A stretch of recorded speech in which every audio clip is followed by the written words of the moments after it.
मश्क number 3/6 का सवाल number 1 का हिस्सा नंबर 3 की अगर बात करें तो पहले जो 2 हिस्से किए हैं उनसे काफ़ी मुख्तलिफ है ये हिस्सा।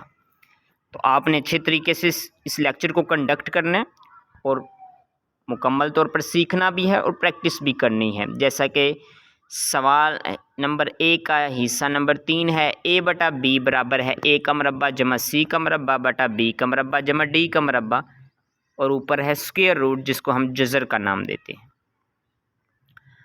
अब अगर हम लेफ़्ट हैंड साइड a बटा b को हल करें, a बटा b को कैसे हल कर सकते हैं? अगर a की जगह पे हम कीमत लगा दें b के, तो b से b कट जाएगा, हमारे पास बचेगा क्या? k बचेगा। अब इसका मतलब कि जब हम दूसरी साइड को, मतलब दाएं वाली साइड को, राइट हैंड साइड को हल करेंगे, जवाब हमारा क्या आना चाहिए? k आना चाहिए। आइए उसको हल करते हैं।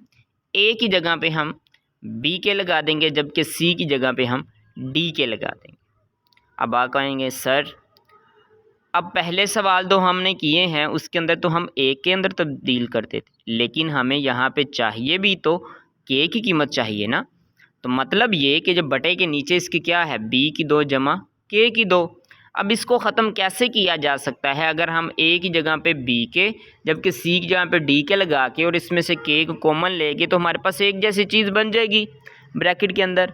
अब वो दोनों चीज़ें कट जाएंगी, पीछे हमारे पास k बचेगा, तो हमारा जवाब लेफ़्ट के बराबर आ जाएगा, बाएं के बराबर। आइए इसको हल करने की कोशिश करते हैं और सीखने की भी कोशिश करते हैं। a की मरबा है, तो अगर a का मरबा है तो फिर हमारा जो k की कीमत जो हमने k तरीकाकार के अंदर लगाया हुआ है कि a बराबर है b के। अगर हम a की जगह पे b के लगाते हैं, उसके बाहर मरबा है, तो दोनों के ऊपर भी मरबा आएगा, बिल्कुल आएगा। अगर c का मरबा है तो d के ऊपर भी मरबा आएगा, k के ऊपर भी मरबा आएगा, क्योंकि c का k तरीकाकार के मुताबिक क्या कीमत बनती है? d के बनती है। अब इन दोनों में से k की 2 कॉमन आ जाएगा, पीछे b की 2 जमा k की 2 बचेगा, जो कि कट जाएगा।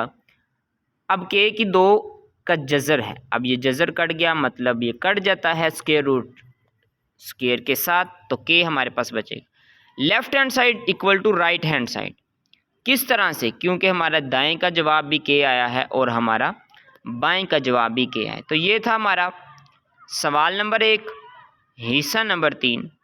बहुत इंपॉर्टेंट है, प्रैक्टिस ज़रूर करनी है। अल्लाह हाफ़िज़।